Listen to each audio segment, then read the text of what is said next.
Life works well when there is division of labor. No man is an island. When you do your bit, I do my bit. The world will be a better place for each one of us to live. Good morning, Nigeria. Good morning, Ondo State. Good morning, dear lovely listeners, wherever you are watching us, listening to our voice. Thank you very much for joining us today again. It's another wonderful, beautiful morning, Wednesday morning again on this program, Mixed Grill. How are you today? How was your night? Hope you had a wonderful, beautiful night. It's our world. Welcome. Remember, division of labor makes life a better place. When you do your bit and I do my bit, we'll be able to live well. Ẹ̀yin tí wà lọ́dọ̀ lọ́hùn kí ló ń ṣẹlẹ̀? A kì í pẹ́ káàbọ̀ sí àkọ́tún ètò Mixed Grill. Àtúndé lónìí gẹ́gẹ́ bí ṣe wà. Wednesday ní ìtúlẹ̀ léyè nígbà tó last Wednesday tá à ń sọ wípé lágbára elédùn àwọn tún padà wá o. Eléyìí ló kẹ́yìn oṣù kejì nínú ọdún 2026. Ọ̀pọ̀ ìnífẹ́ lójú àtòtún fún wa láǹfààní láti wá. Ẹnìkan ìjáwá dé o díẹ̀díẹ̀ ní bó bá ṣe tiẹ̀ tí mo ṣe tèmi. Wọ́n ní àgbàjọwọ́ báyìí la fi ń sọ̀yà. Àjèjì ọwọ́ kan kò gbẹ́rù dórí. Ẹ má rò pé ìwọ nìkan lè dá ṣe, kò sẹ́ni tó lè dá ṣe ńlé ayé, gbogbo wa la gbọ́dọ̀ lè ṣe papọ̀. Bí mẹ́sẹ́ńjà ṣe wúlò bẹ́ẹ̀ lọ̀gá náà wúlò. Bọ́gà bá débi iṣẹ́ tí ò rí mẹ́sẹ́ńjà tó gbálẹ̀, ọ̀gá nìkan ò lè dá ṣe o. Ẹ jẹ́ ká wo àwọn tó wà ta rò wípé wọ́n wà nísàlẹ̀ tán wúlò, gbogbo wa pátápátá la wúlò. Chioma Ògúngbéró lórúkọ mi, Àtúndé lónìí gẹ́gẹ́ bí ìṣe wa. Ẹ ṣáà mọ̀ wípé lórí ètò yìí a máa ní àǹfààní láti sọ àwọn èdè lóríṣiríṣi láti lè sọ fún yín ohun tí a fẹ́, ohun tá a gbé wá kó ba lè yé wa kétékété. Èmi ní kọ́kọ́ mo wá sóde ètò lónìí tọ̀pítò tọ̀tọ̀ọ̀tọ̀ lọ́pọ̀ ọmọ báyìí ní àfikún ní ohun tẹ́ fi bẹ̀rẹ̀ wọ́n ní ẹnìkan jẹ́ àwàdé, ṣùgbọ́n wọ́n tún ní pé kárìn kápọ̀ báyìí yíyẹ ní ṣùgbọ́n ohun tó tún wá ṣe pàtàkì ni wípé tá bá rìn ká mọ̀ bí tá à ń lọ ká dẹ̀ mọ̀ wípé àwọn tó ń bá wa rìn the same direction ni àjọ ń lọ kó má di wípé a sọnù sí àárín ọ̀nà.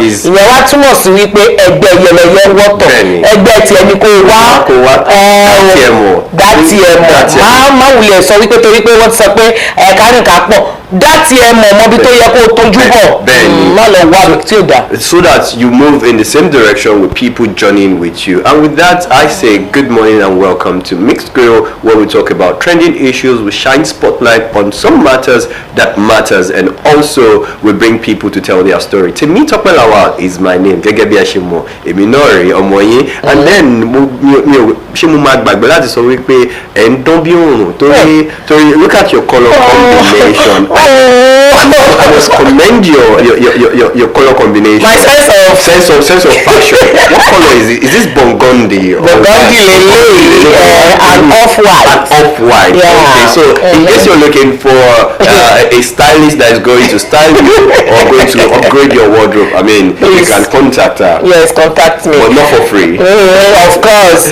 My people are not there. They have body and that cloth with the show salon knock on our body. So we don't land again for this authentic Obonga program with the Mixed Grill. That's what we do every Wednesday like that. Anytime my mother, they probably like typewriter like this. You don't say I don't land for my territory. And they talk and say one person not they make bush, one tree not they make bush. Now plenty trees now be bush. You understand? Make it not say now only you feed do. No, but see, I know the market no full. Now lie you. If you know they there, they will call another person. But when you dey useful, when you dey there, they will call you. So make you make yourself useful anywhere when you dey. Make people fit call you, make them fit use you at that particular time. Now be life, because this life wey we dey in a season, you go use your own, another person go come use your own. Now be one person dey finish am. You understand? So today we don carry plenty things wey be say we go talk. Tope, shey which set you dey? Na Gen Z abi na which set me I dey na? You be, I think say you be millennial. Millennial. So, me, I am lucky because I'm just in between that thin line of transformation into the Gen Z. So I can claim the millennial. So I claim millennial, I claim Gen Z. Pẹ̀lú wípé ó tún ṣojú wa tí àwọn alpha today actually claim ẹ̀ náà torí wọ́n ní bí ayé bá ṣe ń yí ká máa bá wọn yí. Ọ̀pọ̀ àpàlà ti sún fáìlì ẹ̀tùkọ̀rin ní ìtàtíjà. Ọkùnrin náà a lọ studio. So I would say I'm lucky because I watched the Gen Z transformation and also the digital world happen right before my eyes, and also I can claim the Gen Z. But today we are talking more about Gen Z. Who are these Gen Zs? Gen Z. Which kind of blood did their body? Very energetic. Now do you go answer the question? Okay. Don't worry. We get person will go come answer those questions. But basically, children or individuals born from the year 1996 up until 2007. Yeah, 2007, 2008. These are Gen Z people, which they actually watch the digital bits of technology. Okay, with that we'll be talking more about Gen Z today, this morning, and we have a special guest that will come around to say it and why their blood still they bubble too much. The blood they do. Their approach to things are very fast. As if maybe word one. But I think what the motto they run through is they say the future. They are the leaders of tomorrow. And today. Tomorrow can no longer wait. Tomorrow has decided to come and meet them. So they want to just meet it the way it is. Okay. So I think the urgency spirit in them is so high, and I think. Okay. Apart from that, do you really know that television, radio in Ondo State is also 50 years? Oh. Yeah. Yes, that's when they created Ondo State then. Right. That's 1976. Right. And today we'll be hosting the first voice on radio.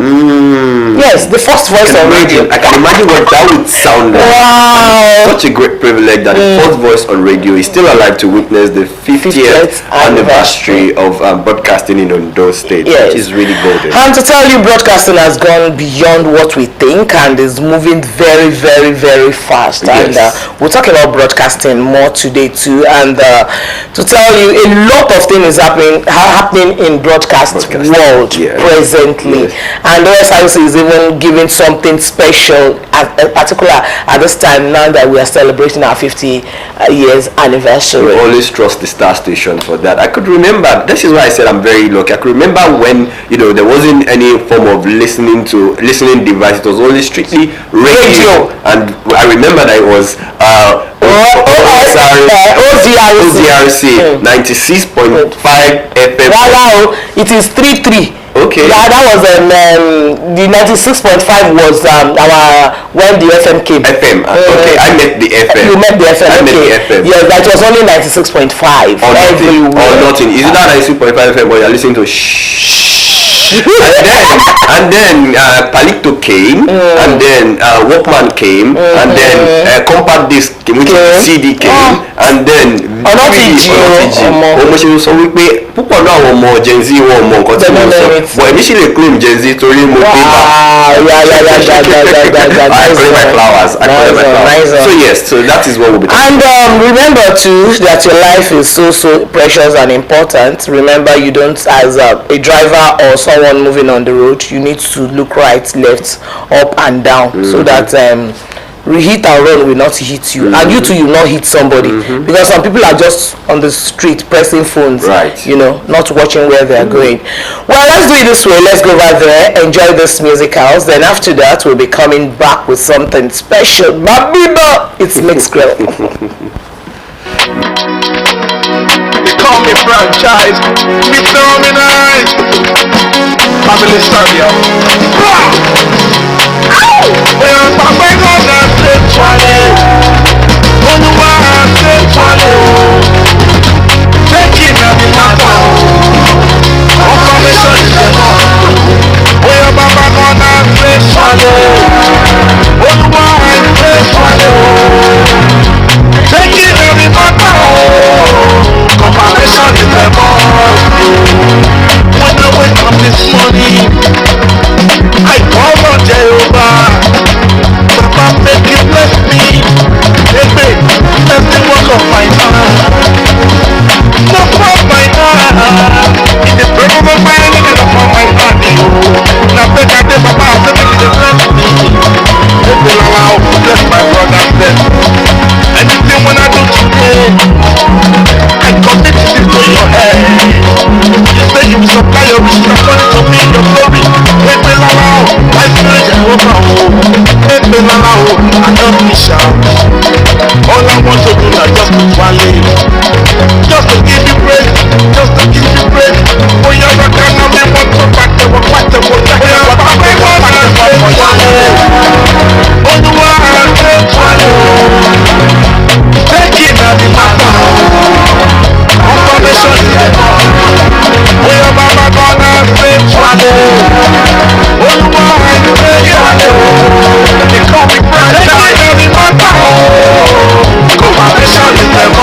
We are Mama gonna say Chwale.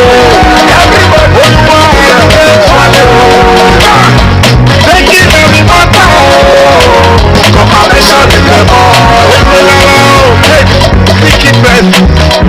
The kingdom of God and His righteousness. Every other thing shall be added unto you. That is what the word of God, the word of God said. I want to tell you. Everybody make to my church. Let we begin to praise the Lord. There is no king like me. Whatever you need, my brother, if you are in a car, I've been a money, I've been a wife, I've been a children, everything me I pay it. Thank you, thank you, Lord.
olùtọ́jú ènìyàn.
Yes, thank you very much for joining us. We're still on the show, Mixed Grill, and it's from Osrc TV. We told you earlier that we want to talk about this Gen Z thing, and Papa is trying to tell me that, Auntie Choma, you're no more on Gen Z, you don't work out come out to say I be millennium. I say, but my eyes see they see Gen Z. Thank God, say I carry from millennium and that Gen Z myself. So because Papa is between a very thin line between Gen Z and millennium, so I'll be giving Papa the mantle of leadership now today to introduce our guests, because it be like some of them sabi themselves pass. Yes, so Topi, Alpha. Adeo, I don't collect the baton now. And then we are here with a guest who is going to talk us through the, I wouldn't say the importance, but the generality of Gen Z, what they stand for, and also their activeness. So I'll be inviting or introducing Mr. Martins Kwesima. Thank you very much. How are much. you doing? Good morning. I'm doing very fine. You look pretty amazing. You look like maybe a prince of England now. Prince of Uganda. I said, but you look so good. You look classy. You look Gen Z. Thank you. All right. So yeah. So maybe we want to know who Martins is. Yeah. Tell us more about yourself. Martins. My name is Martins Kwesima, and I'm actually an indigen of Imo State in Nigeria, Owerri North local government area. I studied in Federal University of Technology, Akure. And I graduated in 2008 and left for my master's degree in Finland, and then a PhD also in Finland, and then now a postdoctoral student researcher in Sweden. And so I'm here to attend some events at my alma mater in Futa, and then trying to, because I still have the university at heart. All right, really good. It's a good one. So turn it to you first. What does Gen Z stand for? A lot of people say they are very, very unserious. Their approach to work is lackadaisical. Some people say maybe they are just too wayward. But what do you say about them?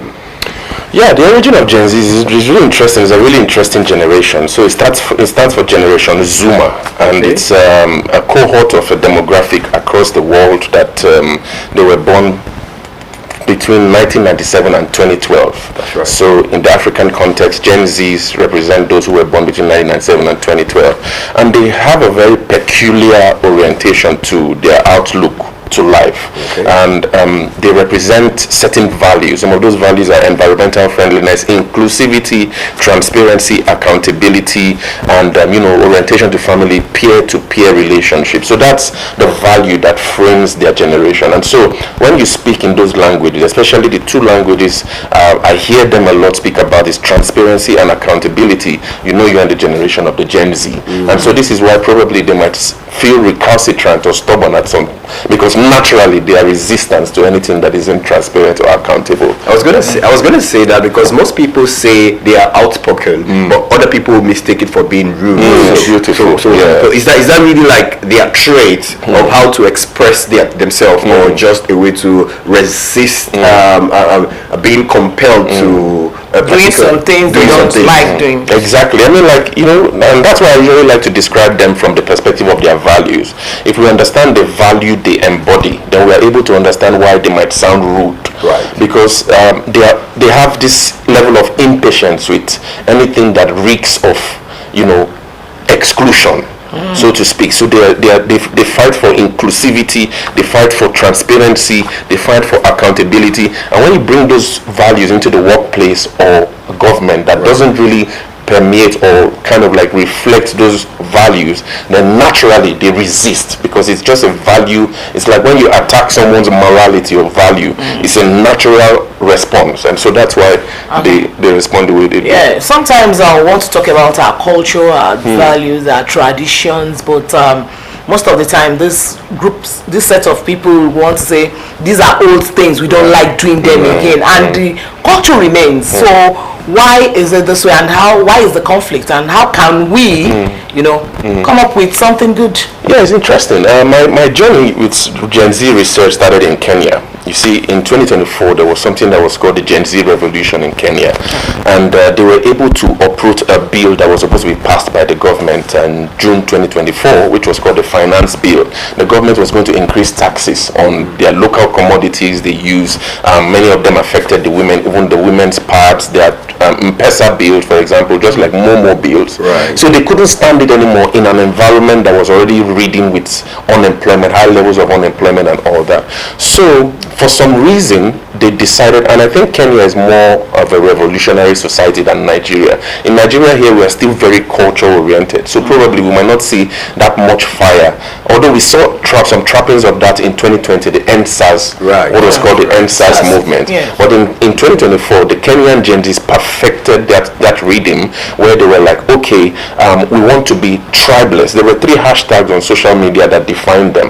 Hashtag tribeless, hashtag leaderless, and hashtag partyless. So they want to be tribeless. They don't want to associate with tribes. They think that tribes have actually been a thing that has hindered their progress into the future that they should see when they watch their fellow Gen Z cohorts around the world on social media. They don't want to be partyless because they think that parties have become those vehicles that have captured the state, so to speak, and then leaderless has become the way they want to confront the government by not fronting a leader, because when you have a leader, that leader's captured, the movement is eviscerated. But when they come out in a leaderless fashion, like we saw in the EndSARS movement in 2020, that has become their political capital. But in Nigeria, we know that we still have these strong values that still, they are still really rampant in our society, in our minds, in our beings. And so the Gen Zs in Nigeria are still on the journey, so to speak, to probably getting to that point. But in East Africa, I see that they have already gotten to that point where they're like, okay, now we see that these tribes, if we continue like this, we'll continue dividing ourselves. So they want to permeate that tribelessness and see how that could. Let me quickly take you on that, because you just compared the EndSARS and the demonstration that happened in Kenya. What do you see or think is missing in Nigerian mechanism as to say the socio-political engagement of Gen Z via social media? Is it that they are just involved politically on tabs, which means they're just tweeting about it, or they are not engaging physically enough? What do you think is missing that we are not where Kenya is? Yes, I think first of all, it's a certain form of constitutional consciousness that I've been able to identify between two societies. So most of the Gen Zs I've spoken to in Kenya, you meet them one-on-one, they'll tell you, in our country, Article 37 speaks about how you must protect. They understand they study the Constitution a lot. They are very conversant with the Constitution, the bills that are being passed in Parliament. Now, most of the Gen Zs I've spoken to in Kenya, even me, for example, I'm also guilty of that, because it was not until I became an adult before I came to even have a constitution, the Nigerian constitution. I have. Do you read it? Well, I used to, because I was given assignments to go make some research. So, but for a while I stopped. But maybe because you said it now, I will revisit it and study it more. Yes, that's, I think, what's the major difference I see. And so it then becomes the way I'm able to really see the difference between the political consciousness of the 19, 20, 21-year-old in Kenya and here. Although here, for example, the Nigerian Gen Zs will tell you that they are like fuel. They need some spark. Right. They are almost there, but they need a certain spark. It's not like as though they are completely ignorant of the political situations in the country, but they are a more spark-oriented generation. Okay, more spark-oriented generation. But sometimes when those people that sparks them are being captured, they go back to their shell again. So does that mean that they cannot come out without that spark? They see, because that's why some people are even ready to spark it. But who will bail the cat? The moment everything is falling, everyone would just want to go back. Let me go back. Exactly, which is why I think the Gen Zs in Kenya are ahead. That's why they've crafted the hashtag leaderless. So they had they had anticipated these things, because in Kenya there was a man who was sort of passed away. Kenya can just be like just a region in Nigeria, you know. Yes, with the size. With the size. When we are talking about political issues, we shouldn't forget that we have some factors that is actually preventing us from not, developing like some other countries. We talk about the size, talk about the population, talk about the ethnicity, the religion. So these things are there, but a lot of times we pretend like they are not there. You see, when we want to come out in unity. Okay, Tope, can we say this way now? How does religion help the Gen Z people? How religion?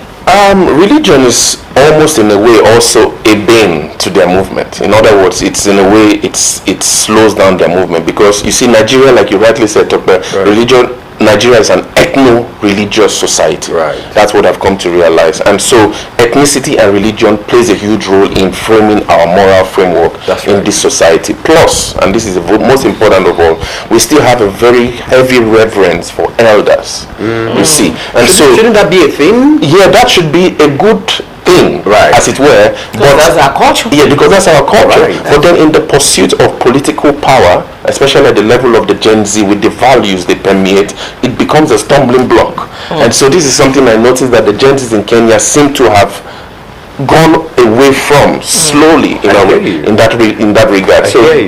Because a lot of people, again, I would speak from the Gen Z perspective now, that not all old man is wise, because the more you see old people, you just think they are wise. We're forgetting that it is a bad boy that turns into a bad man, and a bad man turns into a bad old man. But because they are old, we just naturally give them the attribute of being wise. So if what you are saying is that we should be able to recognize who is knowledgeable, who is wise from who is old, so that we can follow through. To my own aspects towards this Gen Z of a thing, don't you think they are set of people that are jobless, set of people that are not ready to work? Everything they want is just let everything just move like that, and let all these old people just die, and let's be there. Don't you think? It's a very good, very interesting point you mentioned, because I brought this question you said both in the East African context and in the West African context, right? And I've come to realize that the Gen Zs are moving along with the times, because you see right now society is moving more towards freelancing and tech savvy relationship as regard jobs. The average Gen Z in Kenya, for example, the first thing on their minds, I don't know how it works, but the first thing on their minds is good governance, accountable governance. It took me a long time to hear that they are searching for jobs, although there's a high level of unemployment in Kenya, just like here as well. But many of the Kenyan Gen Zs I met are able to, from Nairobi, have tech gigs, side hustles in the US, in Canada. It's a global world. They exploit that, and so naturally, this whole thing with the pursuit of jobs then becomes something that really isn't a thing. Now they shift more towards governance. In Nigeria, for example, here we still see, and most of the Gen Zs I speak to hear a lot, they talk about how their framing of, there's a word they say, leave home to feed home. That is something that frames the average Gen Z relationship between them and home in Nigeria. And so somehow going to school, going to university and all that is still tied to, hopefully I'll get a job that can feed home at the end of it. So these are the disparities I see. So many times it might feel as though they are serious, they and all that, but somehow they have been able to find a way to fund their mechanisms with this heavy independence on this tech, because they are tech savvy. It's a generation, I think it's the most tech savvy generation, although we are still waiting for the generation Alpha and Beta coming after them. Yes, but they are very tech savvy, excellently tech savvy. So they are able to work, find jobs, find gigs in the US and Canada, from Africa, and that's a future that they are building for this continent, for jobs. Dear viewers, wherever you are watching this program, it's Mixed Grill, and we're talking about the Gen Z and the importance and what they stand for. You know, sometimes when you want to talk about one more Gen Z, and I feel shiny. They don't even give. You know, they are not respectful. They just want everything to work immediately. And why is it that they are not patient enough? Because I remember when I was growing, there are things you need to do. My mom will tell you, calm down. Patience, just calm down. But these children are not ready to calm down at this particular time. Why?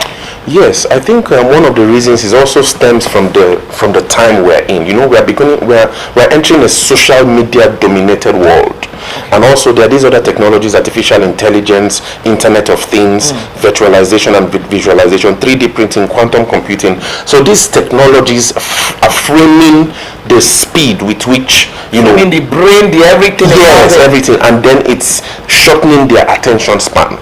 So we are getting into a fast-paced world where even politicians might need to catch up. And I think the likes of Donald Trump in the US, for example, are already there, because now we're seeing a generation where you must have a very heavy social media presence to be able to command a certain level of transparency and accountability. Okay. So that also influences their thing of, we have to go virality, because of how it is on social media. 40-50 second videos has reinterpreted the way they, you know, view these things in society, and really slows down their own patience. Before the Gen Z came, we remember that most of the things you do them with calmness, and sometimes we are ready to walk. The Gen Zs are not ready to go to the farm. The Gen Zs just want to press phone. You know, sometimes I remember this 419 or this cyber crime and all the things came immediately. So that means the brain is working very fast. Why can't they, you know, shift those things to some things that are meaningful and useful to the society? Yeah, I mean, like, if I could argue from the Kenyan context, which is what I know very well. I've just started my own research in the Nigerian Gen Zs. The Kenyans, for example, to them, you see, the generation of trying to really speak from going to the farm and all those things, they've transformed. What is more important to them is the governance of the polity. You see, so for them, because of the fact, like I began this interview, they are value laden with transparency, accountability, good governance, and all that. That farm, for example, which probably the millennials and the baby boomers would have actually, prioritized as the first thing to build in the society. Now these guys see the rot from governance, and so they target all their energies more towards governance, more towards accountability. So it appears as though when we tell them to probably now move back to these generational ways of doing things, it's kind of like conflicts with the values they're trying to bring to the table. So every generation, what they teach me is that every generation has its own contribution to the evolution of humanity. So that's what the Gen Zs are bringing to the table. They're after a complete systemic overhaul. Do you think we can get it? You mean the Gen Zs? Yes. Do you think we can get to the, you know, the systemic overhaul? Yeah, I mean, like, we began to see it in 2023 in Bangladesh, in Indonesia, and we saw that in Madagascar as well. They were able to uproot their governments.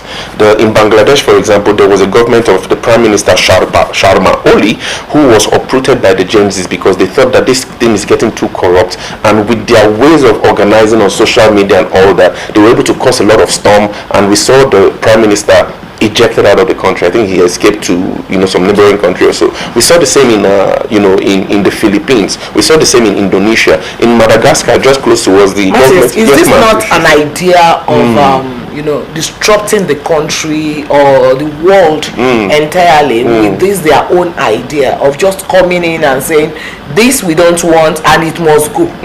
Yeah, what they want is, they think that, you know, there was the Arab Spring in the 2000s, right? And then the Gen Z revolution we started to see in 2023. What they want is not simply a regime change, but they want a complete overhaul of the system. That this system they argue for now is the fact that the system has rotten so much that we need a restart. And so naturally, revolutions, it might actually always feel as though we have to start from the beginning. It must always come with disruption, but that's the way they view the society. All right.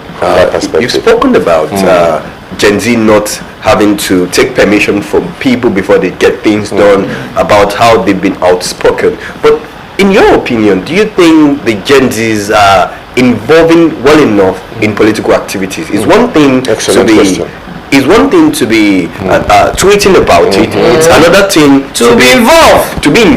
So, in your opinion, what do you think? Beautiful. I love that question so much, and I would like to also differentiate between the two.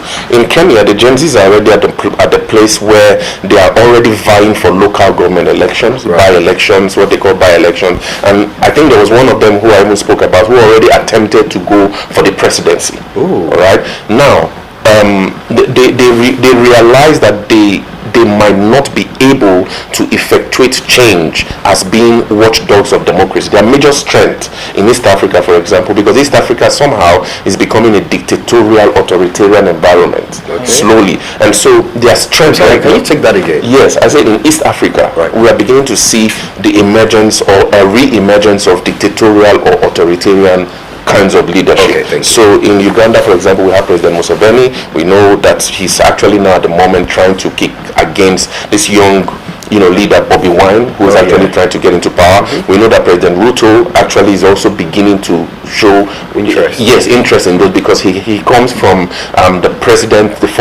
leadership of the former president of Kenya, President Daniel Arap Moi, who was an autocratic leader, and so the Gen Zs are beginning to see trappings of that autocracy in the present president. So that's why they want him out by 2027. In Tanzania, we saw last year the massacre, we saw the internet shutdowns. Madam, her name is President Suluhu Hassan. All right, and so East Africa is beginning to show so right now the strength the Gen Zs have is that they are watchdogs of authoritarianism, watchdogs of democracy. They'll go into the streets and then uproot things. In Nigeria, for example, and I like the question you asked, many of the Nigerian Gen Zs are probably not where the Gen Zs in Kenya are in terms of vying for positions in power. But it's really important. It's a really important step to disrupt from within power. All right. But then I think in Nigeria, because of the way our elections and our own parties here operate, the limitations to financial limitations to getting into those spaces, I say the same in Kenya as well. But for some reason, because of the push the Kenyan Gen Zs have been able to have, they are able to source out funds to help push each other into these places. But in Nigeria, we still have that limitation. But at the end of the day, it's really important that the Gen Zs understand that they have to get into the corridors of power to effectuate real change. Systemic change, and not just on social media, because they are really strong on social media, but very strong. Yes, very exactly. On ground, it's a different game. Yes. Now, most of the Gen Zs are those people, I don't know how you people educate yourself or tell yourself some things, but let's talk about some togris, people the Yorubas would say, let's send them to that place, and because they have this power, they have the hot power, they are ready to do anything. Now, how do you go about to educate, inform, and to tell them that, see, these old ones can send you there and they will still be on that place, but at the end of the day you might have lose your life for things like that. So do we really have beautiful question. And I like to always relate with East Africa as well. This phenomenon you speak about here, we might call it agberos, right? In Nigeria, I grew up in Lagos, first town. In Kenya, they call it goons.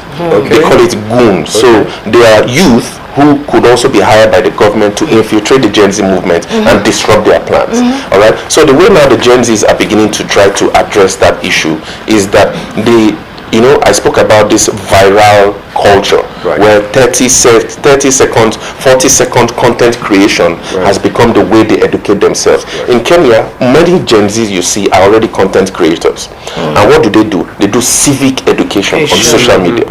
So when you get into TikTok in the Kenyan space, you see almost all the Gen Zs I spoke to and I know are creating 30-second videos, 40-second videos, educating. They've taken the position of the civic. There's a ministry for civic education. These Gen Zs have taken over that department and brought it all to social media. So when you get into Kenya social media, it's a university on its own, and the classrooms are 40-50-second videos, and that's where they address these issues of goons, speaking about how they must move together in one voice, one unity, that these guys will hire you because the politicians in a way have understood how to weaponize frustration and weaponize poverty. Make you poor. Yes, exactly. Little bit to go in and many of them end up dying on the streets.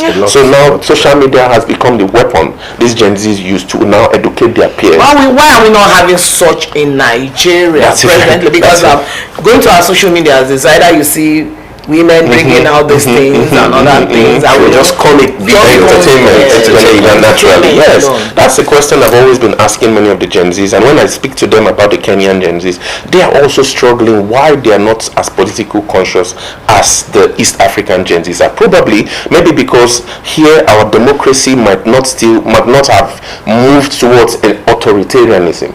I think so. No, I mean we still have a little freedom. Yes, we still have basic maybe. Yes, we still have some mild freedoms. And even though many will argue now that Nigeria is moving towards a one-party state, it might not be like in the military era where we had outright, authoritarianism. Right. But in Kenya, it's like they have grappled with authoritarian leaders for quite a long time, and so it has moved. It has created generationally. Yes, and so they're very politically conscious, and they are conscious of their freedoms. Right. And so now bringing these militant Gen Zs, this generation to the fore, now heightened that pursuit of freedom where you don't mess with our freedoms, otherwise we'll bounce back. Now let's talk about entertainment. Yes. We see that most of the Gen Zs are really popping into entertainments that are Afrobeat and other things. But the issue now is, are they really using it to educate, or they are only using it to entertain us? And how can you, the advocates now, and how can you people, send that message across that with this entertainment, we love to go to club, we love clubbing, we love this, but when we get there and we have this sense, how I wish Fela is in Gen Z world. To have been revolutionary. You understand? Yes. So how are you people doing this? What do you I mean, like right now, many of the Gen Zs I've been speaking to in Nigeria have been speaking a lot about how, there used to be this adage that if you want to hide something from the black man, you hide it in books. The Gen Z version is that when you want to hide something from the average Gen Z, you hide it in black and white, because they're not interested in reading. Yes, right. But they have a revolutionary idea that instead of hiding those things in black and white, why don't we hide it in the entertainment forms by which they communicate? So one Nigerian, for example, they argue, when some of the Gen Zs I spoke to, they argue that Nigerians love to read novels. Why don't we write novels in such a way that inculcates some political education into that and infuse that level of, so that they're getting there. Music as well. At the same time, we could actually have these infusions of Fela. It could be an educational mode of transferring these satirical elements into that. While you're being entertained, you're being educated, and the Kenyans did it a lot. It helped them pour out onto the streets in 2024 that you watch a very funny video, but this funny video, you don't understand why it's making you angry, but yet it's critiquing, it's debating, it's analyzing, and at the end of the day, people get so pumped up that they don't understand how they find themselves in the streets. It's pointing fingers, but you don't know who is pointing. Yes, you don't know who is exactly, and the government doesn't know who to arrest because they don't even know what is actually being communicated, but yet it's a real language. Still big on political socialization, because you mentioned about civic education earlier, and then social media engagement, talking now about comic post and infusing political education the message in it. Should that be the only way? I personally feel like that won't be enough, because if the homework is not done right properly, quite a lot of youth or Gen Z will still see this video and swipe up. Beautiful. So what do you think? Because I think there's so much work to be done in the classrooms, at home, in churches, in social areas. So what do you think? You nailed it right there. The foundational work that needs to be done is civic education. Good. And I think even me growing up now, I'm over 40. Civic education wasn't. I don't even remember myself going through a civic education class in Nigeria. All the time. So right now we need to emphasize not just education but civic education. That is what the Kenyan. No, you're right. Yes, this is what the Kenyan Gen Zs are pursuing. They're pursuing civic education via the avenue of social media. All right, and so that's the foundation. So by having that kind of political consciousness spread across society, then having it permeate now into entertainment, I think that's where the real effect and change will start to see gains. Okay, now coming we have an exciting I love this. I'm very passionate about the Gen Z. Yes, we can see it, we can feel it. Well, now each home wants all the children to go to the universities, right? And getting to the universities, you see that's the easiest way to, get the Gen Zs, even when there's going to be revolutions and other things. But most of the Gen Zs now are being bought away with money. You understand? So how do you think, apart from the civic education, because a lot of us don't even know our right. All we know is I want to build house in Ikoyi, I want to build house in Banana Island, and with that I want a car. After that, I think I am okay. Is it a personal thing, or is something we need to talk that will affect each one of us?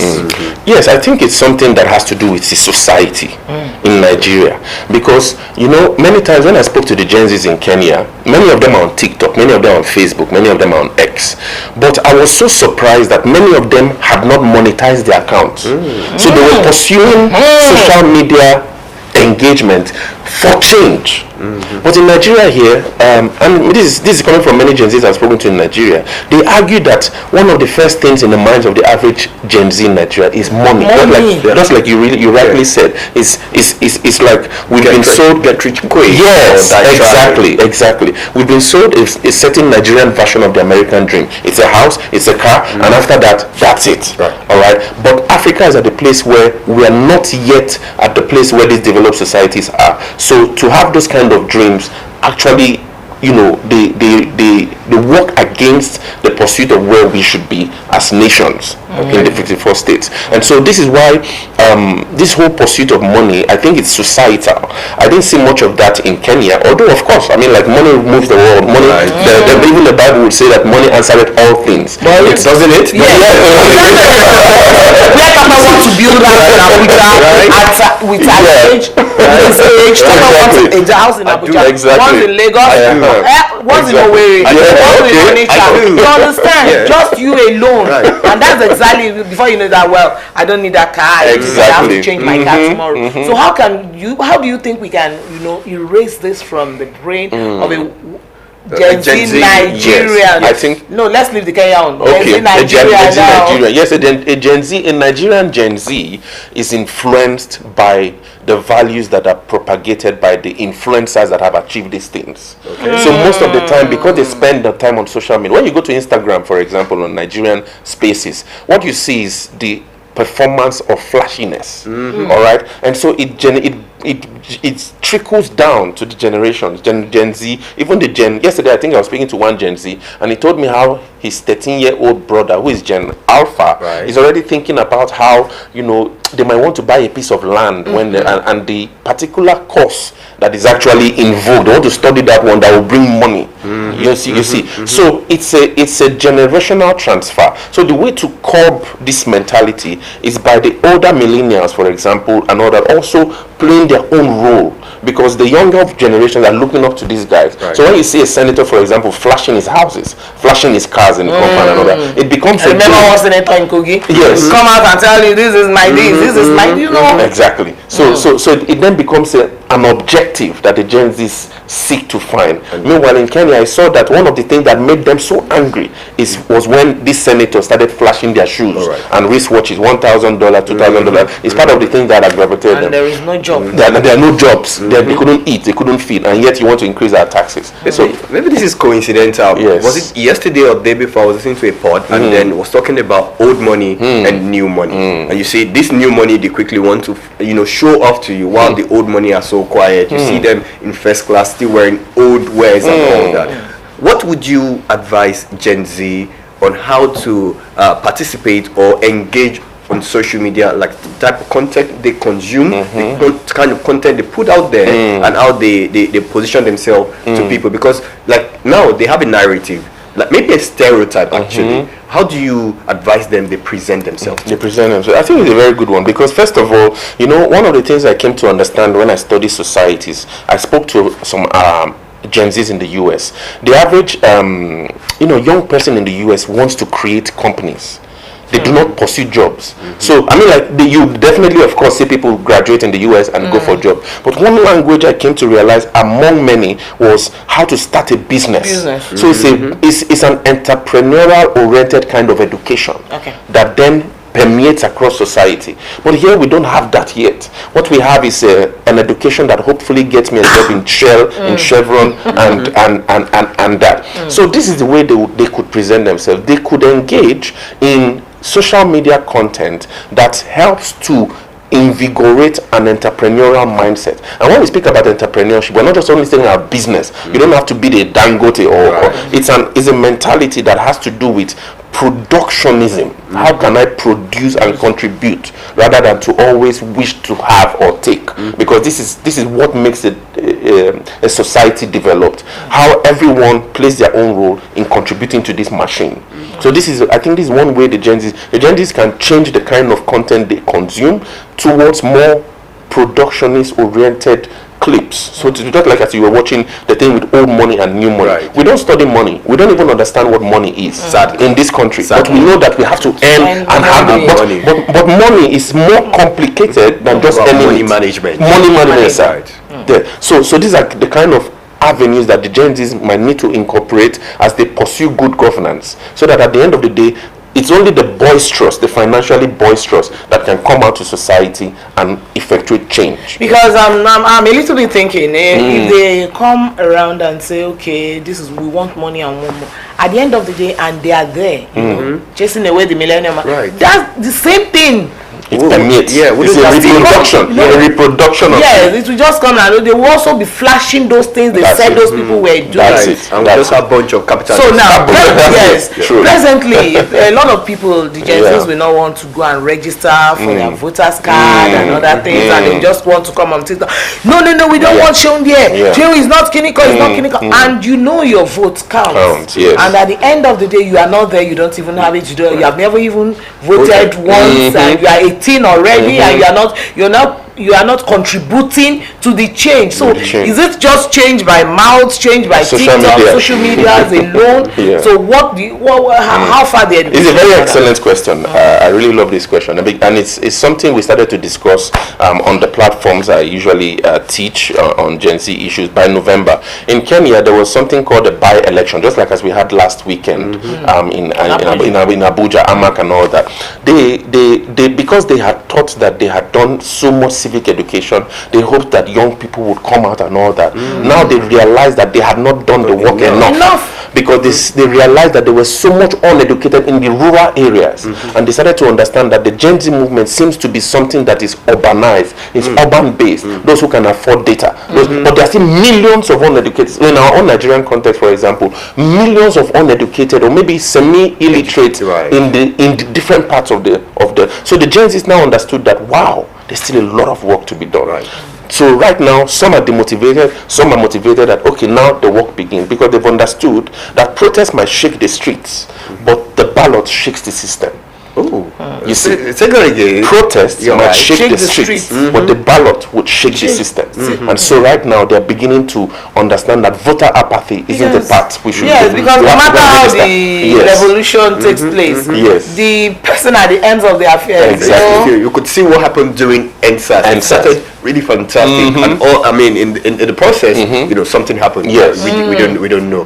But then, what do you think something like NSAS can still happen again? Because it took us a lot of time to gather the oneness to move out in mass that 2020. Do you think Nigeria can still get there again?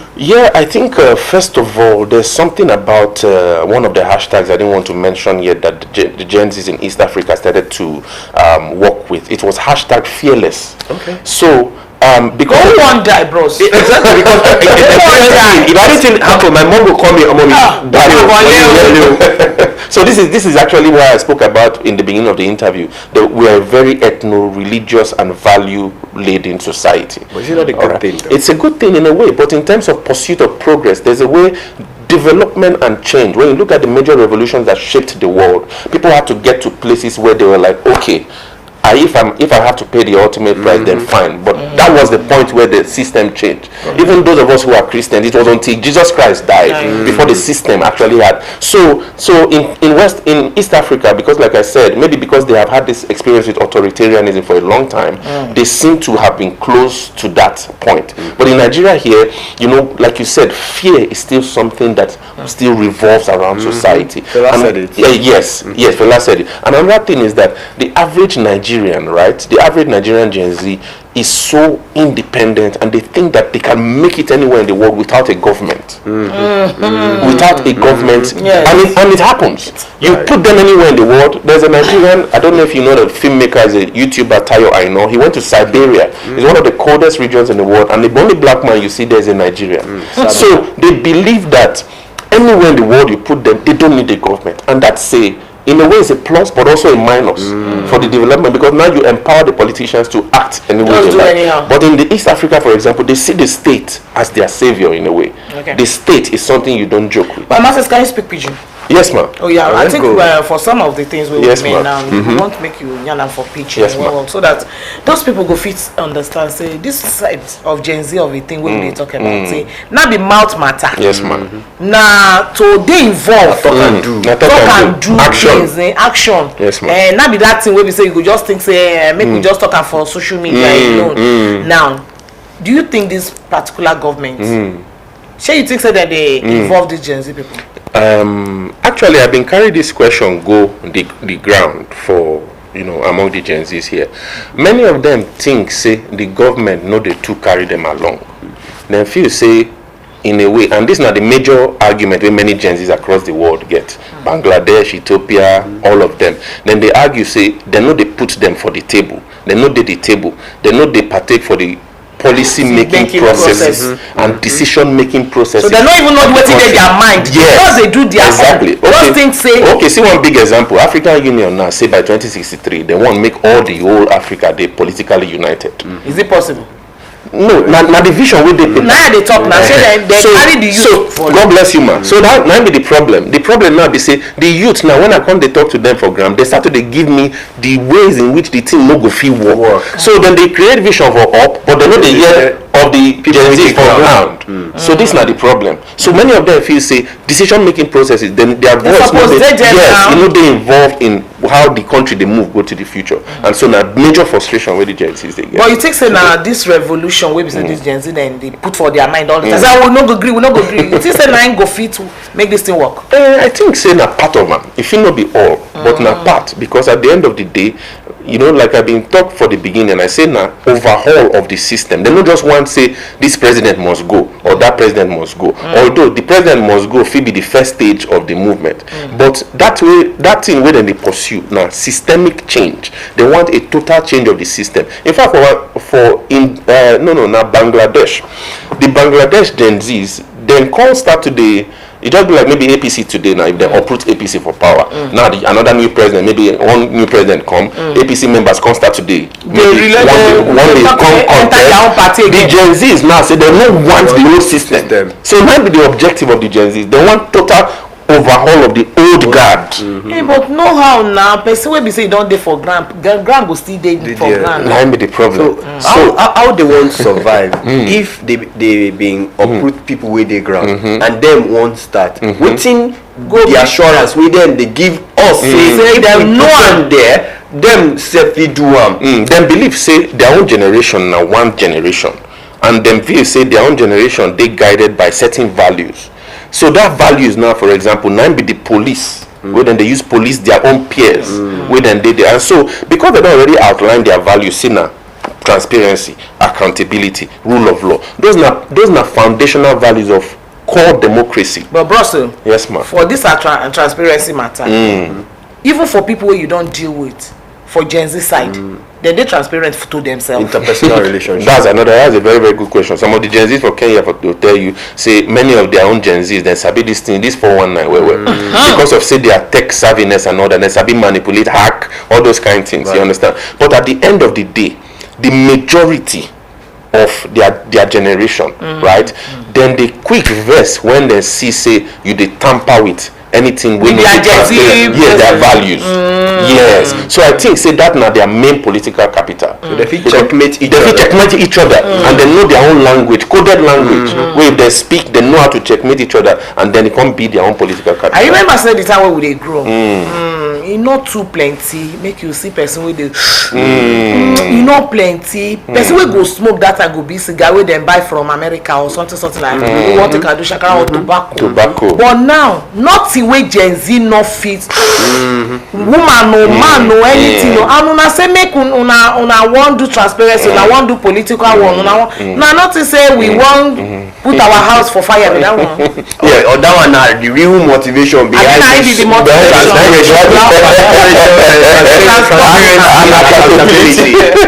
Well, anyway, I think say na plus and minus. One of the things we say, then because of that thing of say, then they fearless. They know they fear to experiment. And that's it, they make them not fear. No, be that one. But that one I just value. The fact is they know they fear and I just part of their value. Okay. But because of this fearlessness, they know they fear to experiment with new things. Okay. All right. So unlike our previous generations, when I have fear, like me for example, I remember I usually tell my friends say one of the things will keep me from to join cult or to join all this bad guy. I dey always hear my mama voice for ear that time. Nice. If I hear them, you know, even if I did the midst of anything, when I hear that thing from my ear, I go don't hold myself. This thing when you talk, my daughter talk and say anytime we want go do something, go say he go just hear my voice say exactly. I say Exactly. I say I did by your side Exactly. But why it be like say those ones wey be say they know they fearless now. Say they know they hear, but I be the voice don't come out. No, na good question. I think the thing be say all of them they hear the voice, but the pressure from their value they surpass sometimes that voice. This Say not the one wish they pressure me Yeah, like it now. I be one spirit and I they carry that kind of thing they want. If it be, but now the pressure of to see the society, the function the way it's supposed to be. But we have to take the view am now Yes, because we won't allow you to go. You Yes, don't spend like 1 hour for our studio. As you the view am now, she think say they fit reach their goal. I think say then go fit, but one of the major challenge we then get now say the upper class they fight them in a way. And why they don't fit fight back? Why they not fit fight back now? Because they never get the amount of resources where the upper class don't accrue all these years. So one major limitation, like if I bring back to Kenya and I say you get one particular place where then they been a do vote, one politician alone only bring 700 million shillings. No Gen Z get that money. True. No. Nigeria the same thing. So now part of the limitation when they get. So if they get this kind of support, I think then go fit achieve that. With their what's it they call it? As you talk about entrepreneurship God bless you, man. Make them go work. It be like saying now people we know they work now then they just do we go kill her today. Yes. So waiting be your own advice talk of say make them enter work. Like, yes, I usually call them the Donald Trump strategy. Donald Trump use entrepreneurship enter politics. Yes, and one of the reasons why most of our leaders know they feel won't come off of power now because they don't know what else to go back to. Now only that thing then. So the Gen Zs need to start like you talk this entrepreneurship education. Make them get a certain financial level of education so that they go know say anywhere it be, anyhow it be, I can always have something to. If I no win, I will come back home. Yes, exactly. But no win, I won't kill.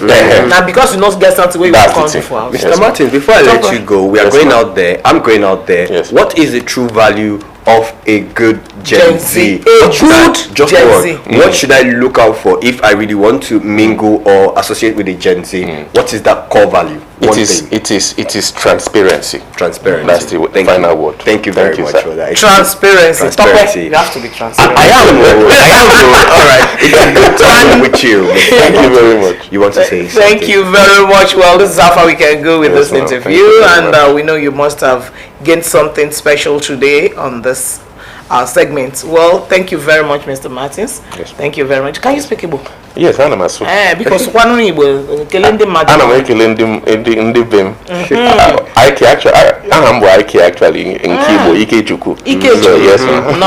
Yes, ma'am. Ịgbaruo na aga ekele mmadụ niile. Oh, thank you. Ịmakwa aha m wụ Chioma, mana m lụrụ onye Yoruba. Okay. Ndị Igbo na-ege ntị, akwara anyị o. Ọnwa afọ Igbo. I will learn because this is sounding it sounded like fun. It sounded yummy. I will learn. It's standing Gen Z. Thank you very much for watching this program. Let's go over there. Yes.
for your matter.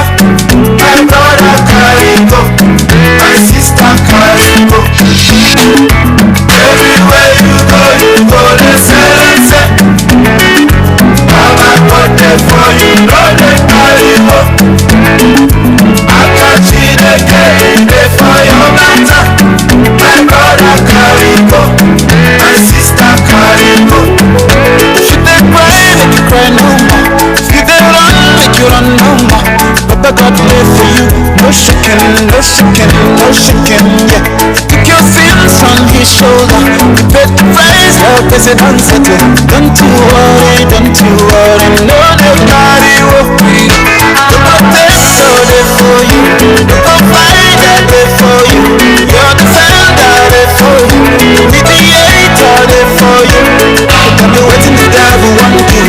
Even if you try, you don't see you. It's a perfect God, but you wanna read. Now the Holy Ghost hold the umbrella. Everywhere you go, they silence. Mama got there for you, no they carry go. I catch you again, for your matter. My brother carry go, my sister carry go. Everywhere you go, they silence. Mama got there for you, no they carry go. No they feel, no they shake go. I catch you again, for your matter. My brother carry go, my sister carry go. I bet the Holy Ghost by me, I know it is shake. When I speak in tongues, them I run away. When I raise my hands, them I jump back. Cause them I know say me come with my full force. Too tough, even when they prove tough, I go tougher. Speaking in unknown tongues, full blast. Waiting to the code now, they know feeling no cost. My protector, they for me. My provider, they for me. My defender, they for me. The mediator, they for me. Don't be waiting to devil one day. Even if you try, you don't see you. It's a perfect God, but you wanna read. Now the Holy Ghost hold the umbrella. Everywhere you go, they silence. Mama got there for you, no they carry go. I catch you again, for your matter. My brother carry go, my sister carry go. Make you carry go. Everywhere you go, they silence. Mama got there for you, no they carry go. I catch you again, for your matter. My brother carry go, my sister carry go. Rocktown in the building.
My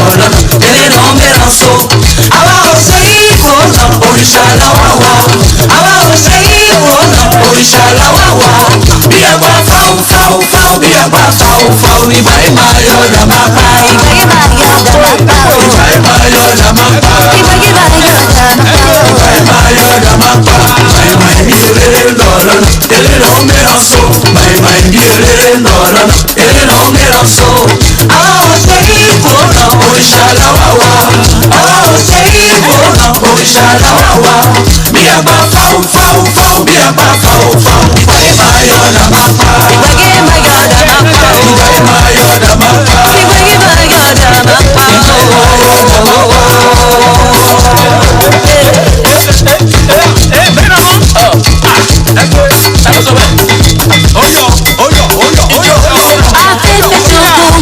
Afẹ́fẹ́ ṣoko wele ìta bàbá àlùgbé bàbá ìta bàbá àlùgbé bàbá ìta òní òṣòro ìyàn gbé wọn lọ sẹ́nà o.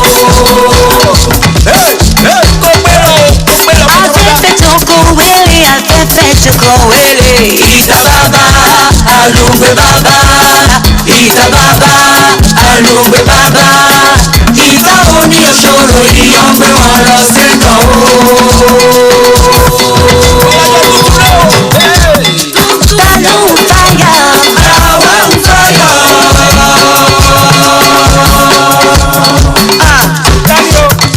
Ta ló ń fàyà? Èmi ń fàyà. Ta ló ń fàyà? Àwa ń fàyà. Ẹni payọ̀ ní pẹ̀lú ní ògbé yàrá yọjú. Ní ògbé yàrá yọjú yọjú o. Ní ògbé yàrá yọjú. Ta ló ń fàyà? Àwa ń fàyà. Ta ló ń fàyà? Èmi ń fàyà. Ta ló ń fàyà? Àwa ń fàyà. Ẹni payọ̀ wá pọ̀jù ní ògbé yàrá yọjú. Ní ògbé yàrá yọjú yọjú o. Ní ògbé yàrá yọjú. Àṣàbí kò wọ́n ń bọ̀. Ọ̀tẹ̀ máa ń díyà. Àṣàbí kò wọ́n jáde. Ọ̀tẹ̀ máa ń díyà. Ṣé bó ní sọmọlúwàbí? Ṣé bó ní sọmọlúwàbí?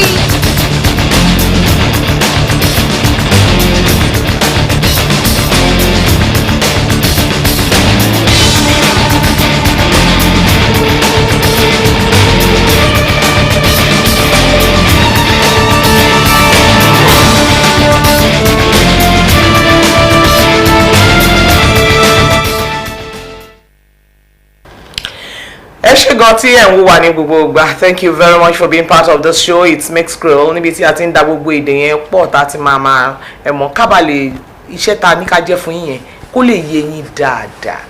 Mo sọ fún yín lẹ́ẹ̀kan wípé a ní àlejò pàtàkì o, àgbà ò ní tán lórí ilẹ̀. Wọ́n ní tọmọdé bá láṣọ bí àgbà kò lè lákìsà bí àgbà. Ohun tágbà bá jókòó tó bá rí ọmọ bá gorí ìrókò ó kúkú lè má rí. Yorùbá bọ̀ wọ́n ní ọgbọ́n ọlọ́gbọ́n ni òjá pàgbà ń wéèrè. Ìṣínwó ìkìrìwó wọn abá jíjọ wò gúngún ló yẹ kó gún. Adé lónìí ní abala tẹ́lẹ̀ nígbà tí mò ń sọ lẹ́ẹ̀kan mo ní tá a bá kà ní míní méjì mẹ́ta mẹ́rin broadcast ní Ondo State ó ti pé 50. Àwọn voice kan dẹ̀ wà kọ́kọ́ wà ń gbà yẹn. Ohun àkọ́kọ́ tó kọ́kọ́ jáde lórí rédíò nígbà tán bá ṣe dá ìpínlẹ̀ Ondo sílẹ̀ ńgbà yẹn wọ́n ní ìpínlẹ̀ Ondo ẹ máa ń lọ ẹ ti dánmọ́ ẹ̀yin lẹ lọ dá dúró ńgbà wọn tó wá gbé rédíò jáde. Ohun àkọ́kọ́ tó kọ́kọ́ jáde ńbẹ̀ ẹ̀rí pọ́jọ́ ti jìn ń wò gbà tí mò ń sọ fọ́gá mi lẹ́kùn mo ní ó ṣeé ṣe o kí bàbá yẹn wà níbi ọmọ bíi 20 ọdún ó lé àbí kó ti dàbí ẹni pé kàn kù díẹ̀ kò bọ́ sí ọmọ 30 years torí tá a bá ka 30 mọ́ 50 ẹ ti mọ bó ṣe máa jẹ́ bẹ́ẹ̀ yẹn ìyẹn túmọ̀ sí wípé ọjọ́ ti lọ Tọ́pẹ́. Today we want to pay host to someone special. Very special. The very first voice on radio. And a living legend. It's so good to have him with us here this morning. Now, let's please simply welcome Baba Adu. Good morning. Mashi. Good morning, Baba Adu Mashi. Yes. So you may nice even to have you may even want to know the origin of that name. Okay. Adu Mashi. And that I think I'm starting from that place. So Yes. can we meet Baba Adu Mashi? A Yoruba cultural way of life. The wife does not call the relatives of the husband name. They call them respected names. Moscow, Idiaro, Badileke, Akowe. So that's how it started long time ago.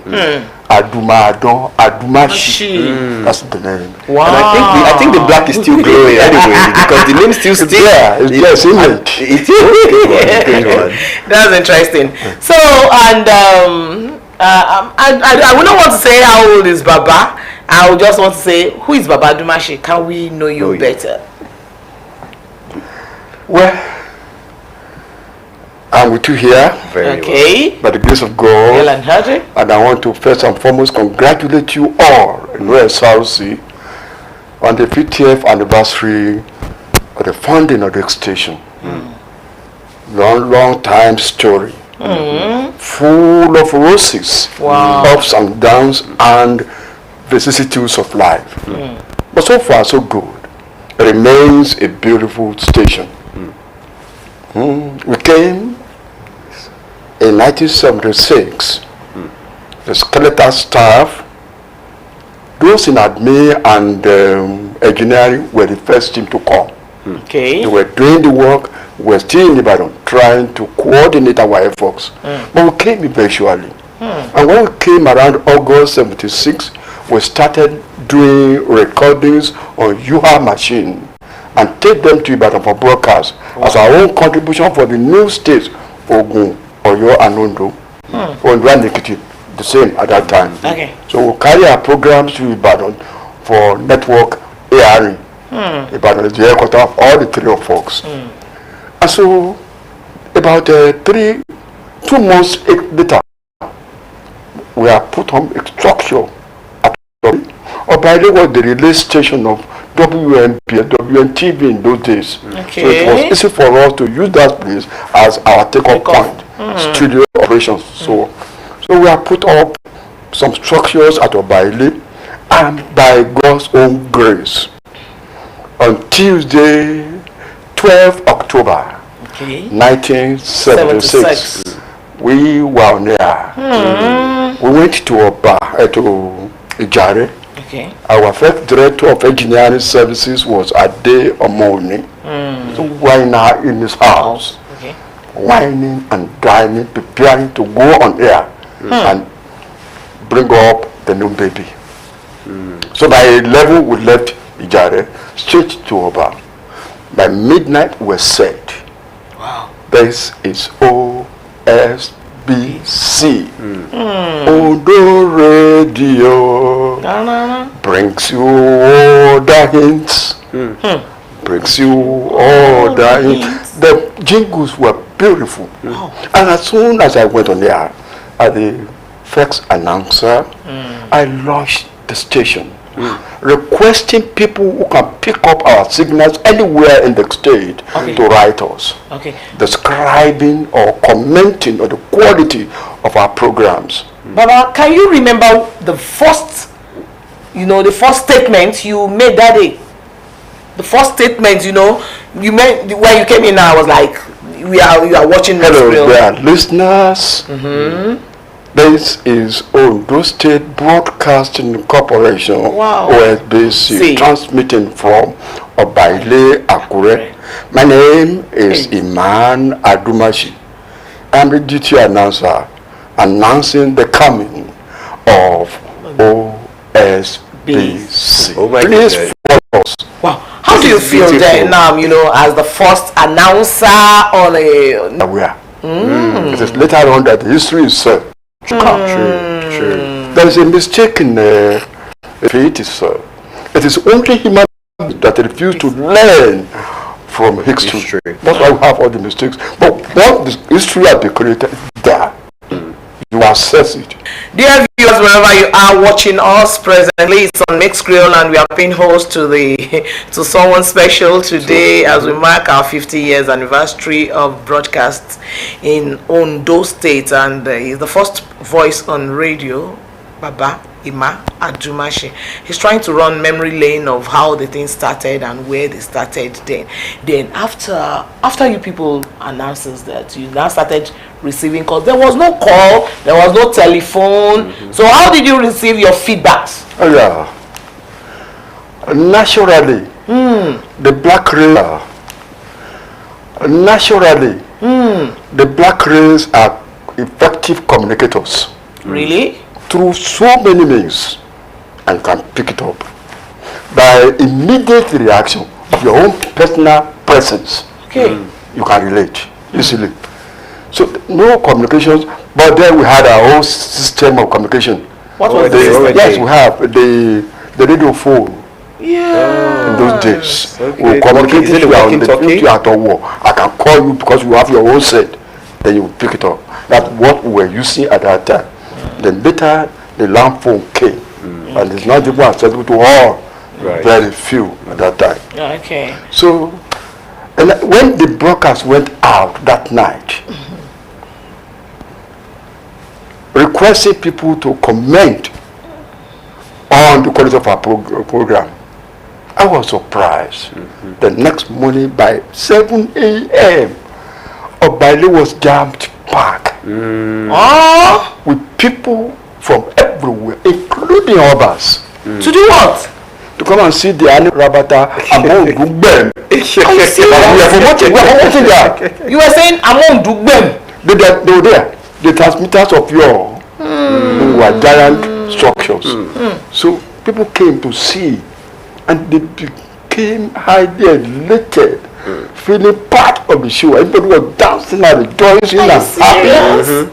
Why? Because in this area, no radio station. Right. In Ibadan, where you have about 3 or 4 with the revolution in Nigeria, nobody cares about anybody there. Nobody. So I was surprised. I think, who am I? Actually. Become so popular instanter.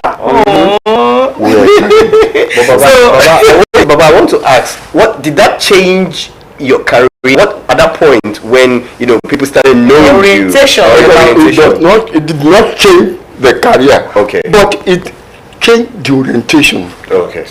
One, are you going to be committed to this job? Are you going to disappoint these listeners? You have to bet up. This height of acceptance must not fall. And so we're walking around the clock, to make sure our Putting in lives all your best. all our best. All our best. And don't forget, all of all that the first said, Yes. if you talk about pioneers, we talk about first set of students in the college, Yes, yes. in the club, first set of members, Yes. and that spanned about 1 year or so. Yes. So from 1976 August to that August following year, 1 year. Yes. So we were planning. Don't forget that those of us who came from Ibadan were coming from the background of experience and exposure. Okay. And we are on there. For example, personally, I was on there 5 years before those two were created. I was a staff of Radio Nigeria, Lagos. Presenting programs Or news. Programs. or casting news in programs. I was in Radio Nigeria, Lagos, transferred to Ibadan. From Ibadan, I was persuaded to come home. Can you give us a rollback of programs that you were handling then? So at Ibadan, Yes. I was handling Time for High Life, Time for High Life. Okay. Juju Music.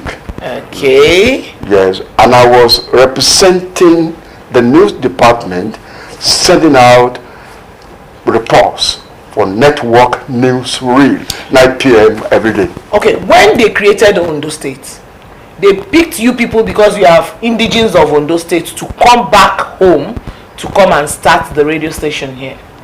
Did they? Mine was by accident. Oh. I was on there Okay. during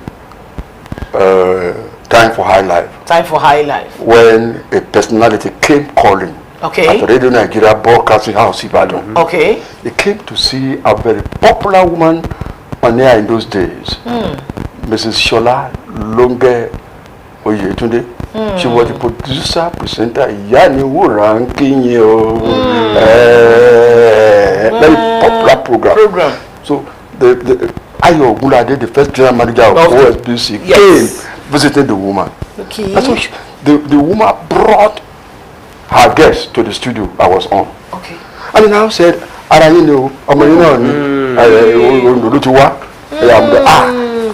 not waited. And he said, I get a program. Follow me to Akure. That's how it started. And I came.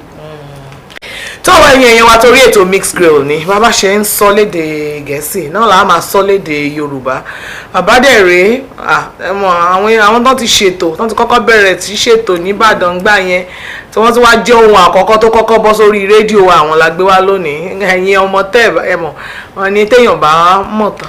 Àbàrọ̀bá rí pé mo jókòó mò ń gbọ́ àrọ́bá because I'm enjoying that story. Mò ń gbádùn bí dáàdì ṣe ń sọ gbogbo bí wọ́n ṣe dé gbogbo bí àwọn ètò tí wọ́n kọ́kọ́ ṣe. Àmọ́ nígbà tẹ́ wá dé sí Ondo State àwọn èèyàn mọ̀ yín fún. Well, it's not a difficult question, but at the same time, Sherry, you started with Iton. He that has innate knowledge to understand that proverb in Yoruba. Okay. ẹ bá wa fọ́ sí wẹ́wẹ́ àṣàgbà ń wà nílẹ̀ kúrẹ́ mọ́. By the time we came with all the members of the team, very few. If you look at my number, my staff number, OS house is SP50. And so they started with those people in WNBS. Okay. They came first. Then those of us who joined from other stations now added. That's why SP50. But then, like I said, they came bubbling with ideas. A challenge waiting for them. In Ibadan, we are used to certain systems. We are used to one another. But we are going home. And we are going to meet a new business. Ibi táyé ti gbà yín láti ṣe. Ọlọ́run kú iṣẹ́. Adúpẹ́. Ọlọ́run ló ní ẹ̀bùn. Bẹ́ẹ̀ni. Lílò ní ti ọmọ ènìyàn. Àṣìlò bí tèṣù. We came at the realize with the team led by Ayogulade. We were holding meeting at Imuagun. That was our first office. Meeting, and there was that woman Yaojo downstairs preparing every now and then. Look, we became instant popular people everywhere. We are welcome. Yes. People who want to travel from far away come and see us. We change the economic life of Ondo State.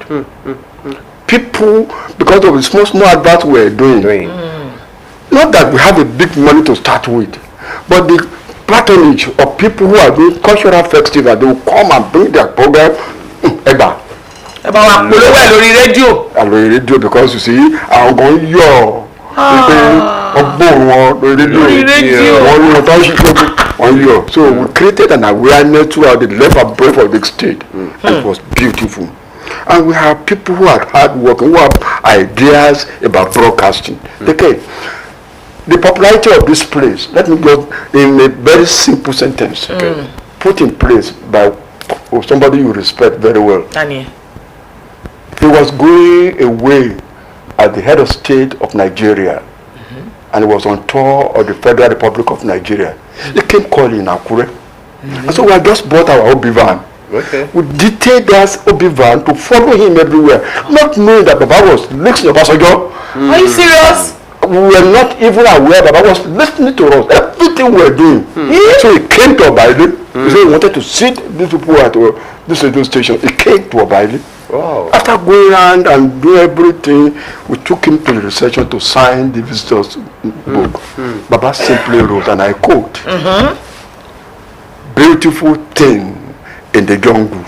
That's Beautiful. Wow, beautiful thing in the jungle. Where in the jungle? Where are the exposures? Where are the pictures that paint us as people who are enlightened, except for educational industries that we have?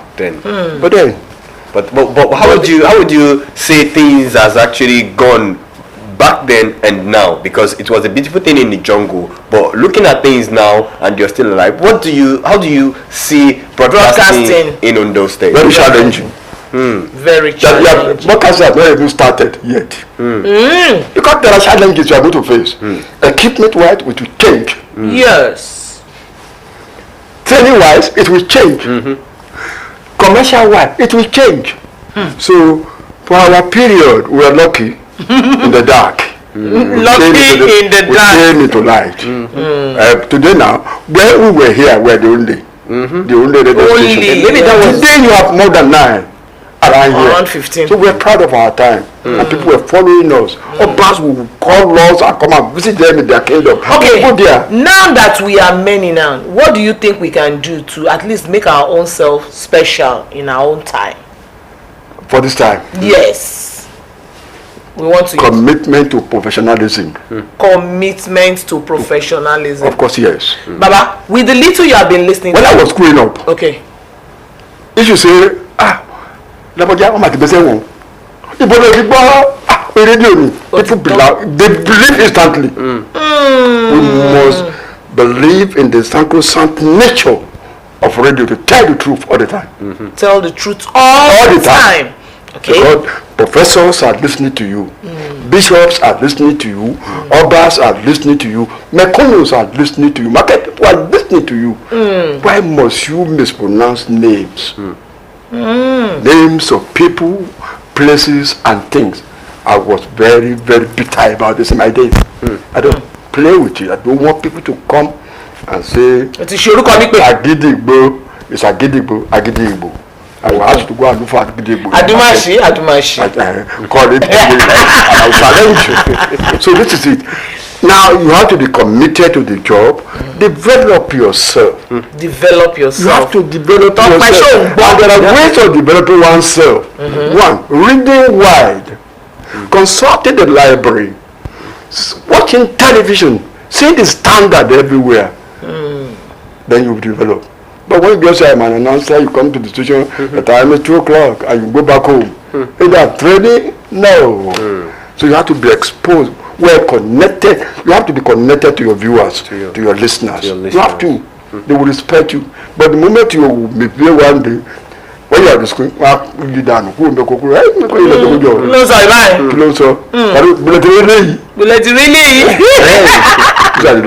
you have to develop yourself, committed to professionalism and hard working, and say the truth always. Say the truth all the time. That is why it's there. Now, the same story today. Our 4 or 5 stations will be different. Yes. The factor, the principal factor for the news have been destroyed as this. Because of wrong interpretations. You don't interpret news. You give out news in its true nature. That's all. Give the people. And we just want to embellish it and to make it more. When you embellish is no more news. Give the news out raw as it is. Okay, let me give you this opportunity now. If we are asked to listen to programs and you want us to, repeat a program or give you a program that you would love to listen always, which program will you want to choose? Me? Yes. Now? Yes. What? Oh God. Apart from news, That's being on the spot. You're putting them on the spot. If I have to be on the air again. No. If I'm asked to present a program for you, which of the programs will you like me to present? Which of the programs will you want to design? That's what I'm trying to say. That's what I'm trying to say. Yes. If I design my program, I would say pain to play. Pin to play. Pain, that's not pain. Yes. Like Ledu. Yes. Like the stylus we use there. Yes. To play. Pain to play. That's the title of my program. Okay, what will the concept be It's like? going to be come see, come saw. Everything goes inside. Documentary, interview, reports, news, and visuals. Okay, pin to play. Pin to play. So tiny thing to very big one. That's beautiful. I think that will be the last one. Okay. I wanted to ask what has been the greatest challenge you experienced during broadcasting? The greatest challenge you experienced during broadcasting. Your challenges you experience. The challenge is there also. The challenge is because you are aware, you are on there, you are known. The challenge is to maintain that image. So you don't just move anyhow, you don't drink anyhow, you don't move anyhow. Baba, you don't go to everywhere. You respect you. Respect your station. Because if you damage your own name, you are damaging the name of the station. You have to comport yourself within the rules of the game. Broadcasting ethics are very beautiful. If you are in doubt, leave out. If you are in doubt, find out. In those days, we don't just go on there like we are doing and start talking. You have to script. Scripting. You have to script whatever you are going to say. And our programs are packaged into the library. The library 48 hours before the program is due for hearing, we take them to the studio to the announcer. Daima, a lot of things has changed. Yeah. A lot of things has changed. No, I know. in Gen Z I world know. In those days, that's why scripting was important to us. You know, it was more of military regime all the time. If you say anything ugly on there, they said go and bring it. Hey, Bring the script. Like I was a DJ on duty, and I was commenting on the death of Indira Gandhi, and somebody said what I said was wrong. I scripted, so they took me away with my general manager, Deepo Badola. It was the time of the Akure military officer. Which of them? We got there. I don't want to mention name. Don't mention. We got there. They challenged us. You said everybody should mind what he's doing. I remember if you are here today, you will not be there tomorrow. I said that's not right. That's what. So Babala now asked, is that what you invited us for? So are you now saying, as a presenter, you must be fearless? As a presenter, realize the gravity of what you are saying. If it's not relevant, if it can bring trouble in the state, please leave on away. All right, thank you so very much. So very so much. inspiring, and telling your story has really inspired me, and of course realigned some things in my head as to talk about broadcasting and my general life. You know, because all of what you said is applicable in broadcasting and also everyday life. Okay, in a jiffy, just in a lighter mood. During your own time, were you drinking, you know, to get ginger? To stay focused. Stay focused. You know, now the people that I have to put something in my mouth. The interesting thing about broadcasting is that it is a lively home. Beautiful home. For you can come from home 6 a.m. and you refuse to go home until about 8 or 9 p.m. I agree. Yeah. All the facilities for you to enjoy, including bukateria. You will eat your food and take a bottle of beer. Calm down. Because you need a little bit of madness. I was waiting for that. I was waiting for that. But I like the little bit. Yes. A little bit of, not excessive, a little bit of it. Madness. You need a little bit of madness.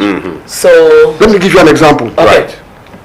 When I was in Ibadan, I had a producer, senior, Lekon Ladele. He was producing drama. And this girl from the University of Ibadan was one of the artists. okay. She has to cry in the scene. He didn't refuse to cry. Let them stop the recording. He said, okay, everybody, are you ready? We are going to do the recording now. And we started. When it was that point for that girl to cry, Ladele went to that guy and she shouted, we have gotten what we wanted. Right. So you have to give what it takes to get the results you want. Of course, yes. That's that. Okay, broadcasting is a very beautiful thing. Noble profession. Noble profession. But we don't have money. If you are looking for money, don't come here. Find your way. Many people who are looking for money are looking for money because they want to make a name. And this money you are making cheaply. You are just complaining about money. What money? That's money. deep. To do what? Money. When you have a name, when they respect you, if you are doing something, they will be there to honor you. Whatever you want. Stay where God has put you. Satisfied publicity agent. Honestly, I needed to hear all these words because they are so inspiring. I'm having a swelling head right now, only that you cannot say it. Don't go for money. Go for good name, and money will come after you, I believe. So I think if you are in this line or anywhere you find yourself, it is very important you do the right thing, you stay transparent, you are accountable, and then you do the right thing always. So, Baba, before we let you go, Yeah. who and who do you want to say you want to really appreciate? So, appreciate. Well, time have changed. A lot of things have come into place. I have seen beautiful studios around. I've seen disciplined ladies and gentlemen as staff of the corporation. I am particularly delighted about the leadership of this place now because I was part of the system from the beginning. I've seen managements. I've seen a lot. But when let me just cite this example to buttress my point. When we are talking about on radio, we had a beautiful design at permanent site approved by the Ajachin government. But we were darling, allowing leadership dysentery to set in. We could not do Achieve that. it. Finished. But those of us who went to television, within 6 months of establishing a radio television station, this place is originally meant to be television house. Yes. So it now became the headquarters of all of us. So we thank God that it's still changing. But somebody in the field, look, I am a pensioner. Okay. I hold meetings regularly. Okay. Most executives in the past will not even honor us and come. But this one has done very well. Your commercial office was on fire. Yes. Within 3 months it came. He built it's back. Beautifully. I was in the social party at Ondo of an old colleague. Okay. And everybody, I didn't know anybody. They didn't know me. We sat together at the same table, and they were staff of Osrc. Wow. And they were discussing the no man. Oh, good. He was dip his hand to his own personal pocket and put his money and say, yes. Go and do this. Go and do this. Yes. Yes. Yes. See, there had been ceremonies before, celebrations before. Ben. This is the first one we are having, honoring and pleasing us. Jesus. God bless you all. This is Thank you very much. A very big thank you to Kenneth Odushola, the General Manager of OSRC Media Group. Sir, everybody is saying thank you for keeping the flag flying, especially making OSRC more beautiful than what we think. You know, giving us the staff too. You know, the way to do. You know, And just a word for the staff too. and the word. Okay. A word for the staff. Okay, Baba. Enough is enough of internal wranglings. We Wrangling. must be satisfied with what we have now. Promotion will come when it will come. I got the We should not promoter. destroy each other, taking matters of where's out to outside for settlement. It destroyed us for a long time. We should be satisfied with the leadership here. Imagine a level 9 officer in the civil service writing the chief executive of the corporation to reverse his action. That's not embarrassing. So it happened to us in the so we thank God. Well, word is enough for the wise. Thank you very much, Baba Emma Ajumashi, and we hope to see you Thank you more very and much. more and more. Hail and hearty. We are happy seeing you. Thank you. Yes, you are really I right. hope if that program comes, Yes, the pay pay to you pay. be part of the team. Oh, no problem, sir. bless Well, thank you very much for being part of this show. Please, let's go over there. Then we'll be coming back again.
Wow, it has been a wonderful day today on Mixed Grill, and thank you very much for watching this show. We've been able to talk about the Gen Z people, and we've been able to, run down the memory lane of broadcast in Ondo State as we clock 50 years. And thank God, I want to really use this medium to appreciate the management of Osrc presently, the DG. I go call him honorable. I go call him comrade. Make I call him comrade. Because now comrade person. Yes. You know the way they pay us. Comrade Odushola, Kenneth Odushola Stevenson. Thank you very much, sir. Everybody is saying thank you, thank you, thank you. All the directors are saying thank you for being who you are, for being a very good leader, Thank you very much. Well, this is how far we can go today on the show, and a very big thank you to our producer, Topoya. Now, all right, big thanks to everybody who has watched us. Bigger thanks to the production team. But from me to you, I'll be saying it is very good for you to identify what is good, what you need from what you want, what is right from what it is good. So make sure you do what is good as always, and keep a good name. My name is Temitope Lawal. Until I'm coming your way again next week. Bye for now. Well, a very big thank you to the producer of this program, Femi Ayekomilogmo, and to the executive producer, Mrs. Ireti Alewi. Thank you very much for being wonderful. And to Shaye, thank you so much for running around. This is how far we can go today. My name is Chioma Ogungbero, saying have a nice time. Remember, you need to do your bit. I'll do my bit, and life keeps on moving. Bye.